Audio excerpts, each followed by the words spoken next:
Do you desire to turn your passion into income? Connect with other creative souls who also dance to the beat of their own drum? I'm Marie-Nicole, and I'm devoted to combining beauty, uniqueness, and connection in everyday living experiences. As a creative professional and Dharma coach, I help people connect to the truth of who they are and facilitate them in embodying their uniqueness. It is my hope in this podcast that I inspire you to live your life on your terms and earn your income through being uniquely you. After all, it's the unique thread that we each contribute to the collective tapestry that creates the whole.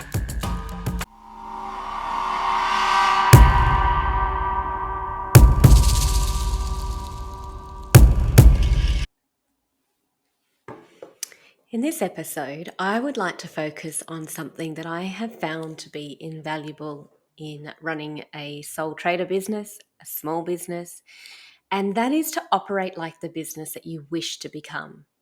So that's putting into place systems, habits, and practices that enable you to grow into that business that you wish to become without being overwhelmed.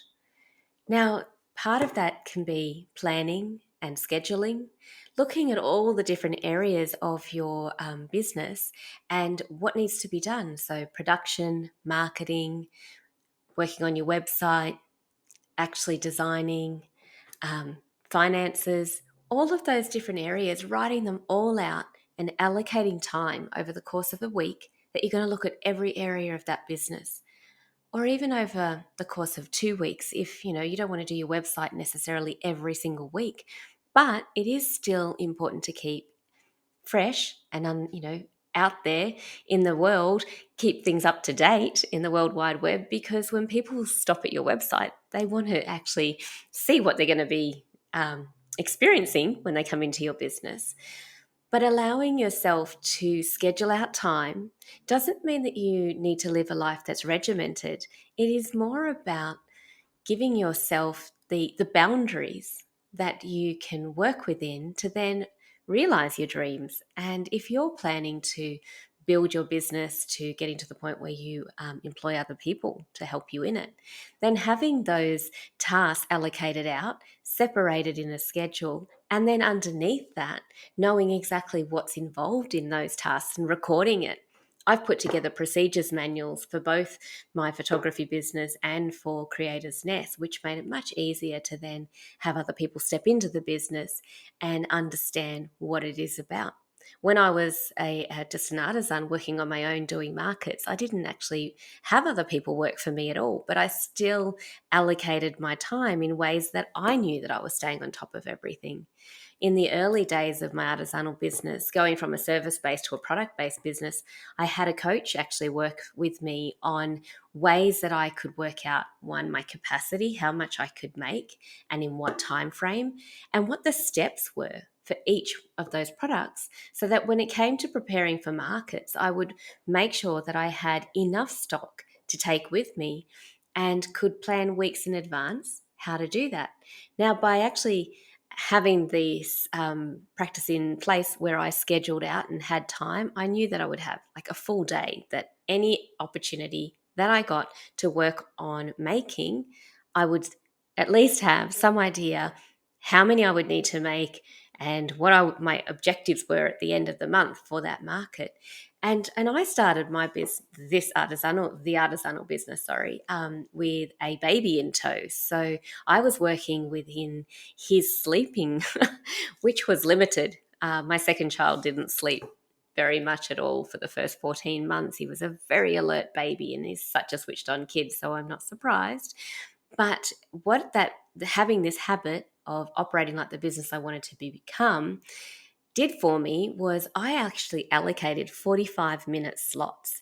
So I would get him down to sleep and I'd go, right, in this 45 minutes, I am just focusing on my marketing material. So I'd focus on the story I wanted to tell when I was writing my product listings and my social media posts. And I would just focus for 45 minutes on the words and the emotions and the feelings behind the work that I was doing.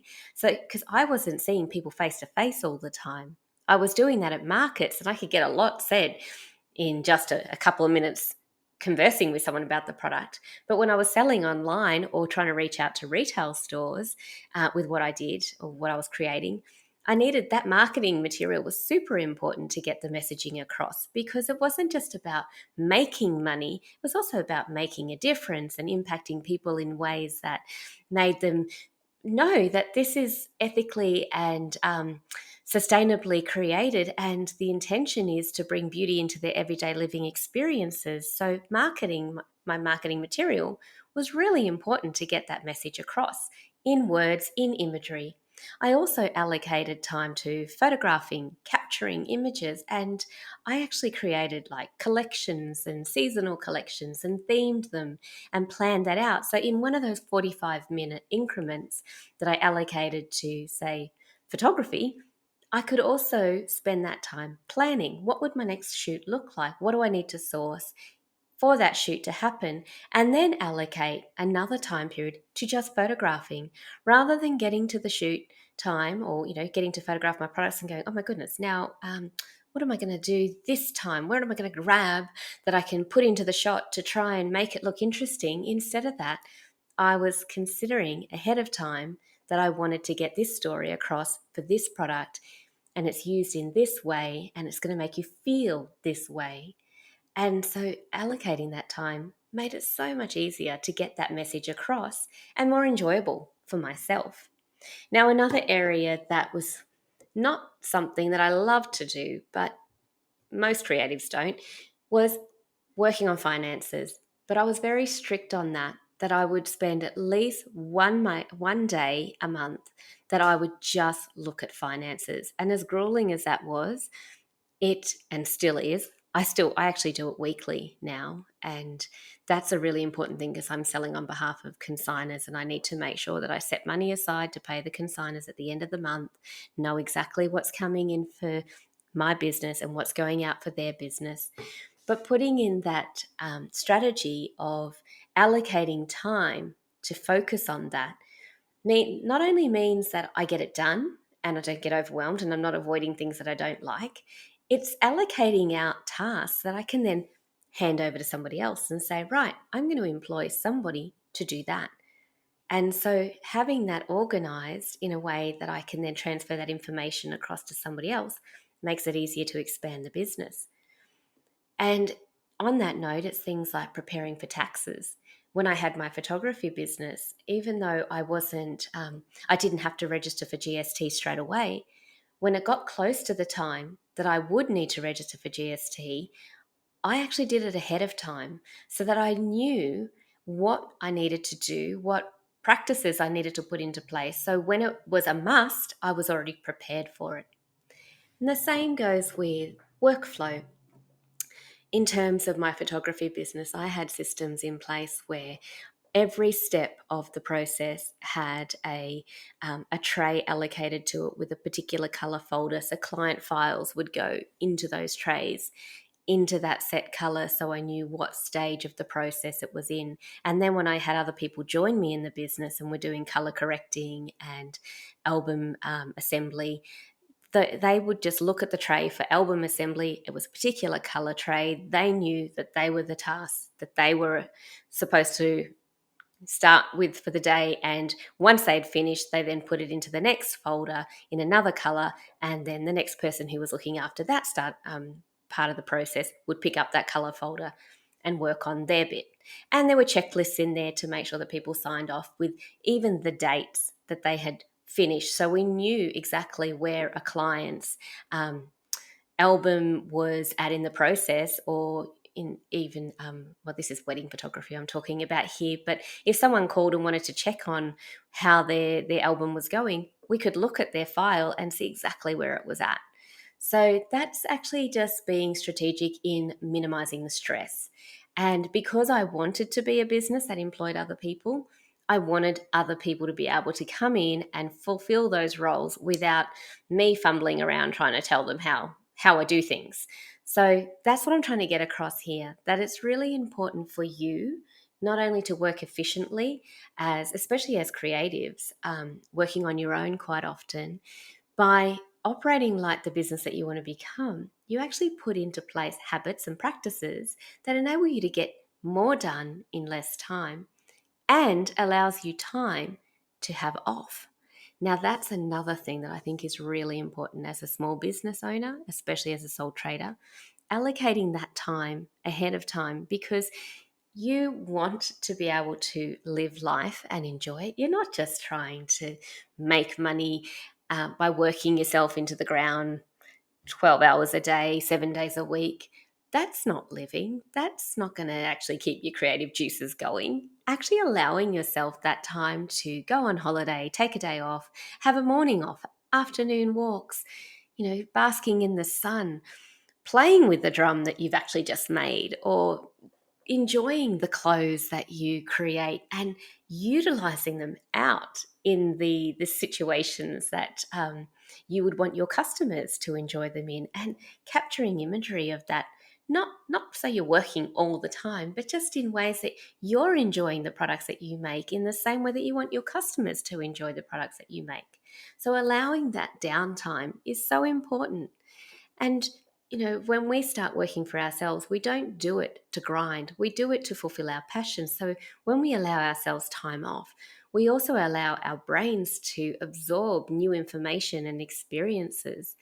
And that's, so important, especially as a creative, to step away from the sewing machine, from the camera, from the pottery wheel, from however it is you use your creativity. It is so important to step away and allow yourself time to just be inspired and to have new information come into your realm, new experiences.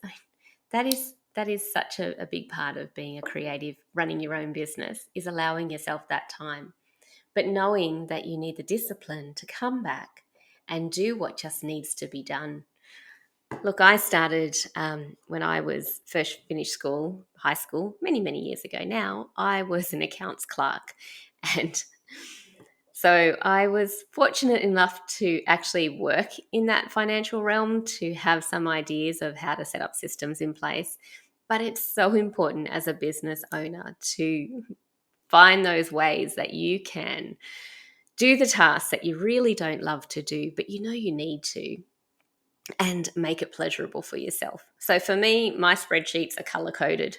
I could not just work in a black and white spreadsheet, anything.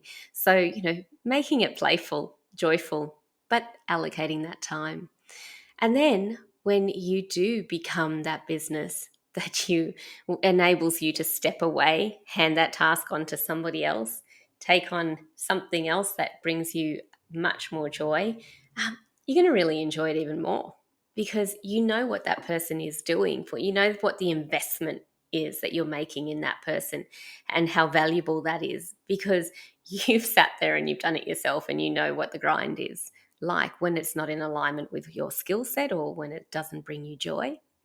So I hope that this has helped you think about things that you can do to operate like the business you want to become, and make it so that it is possible for you to grow and evolve into that business, rather than getting overwhelmed and disheartened because you're doing all these things that you just don't love. But this will allow you more time to do what you love. Thank you so much for your time. I know how valuable it is, and I hope you got value out of listening to this podcast.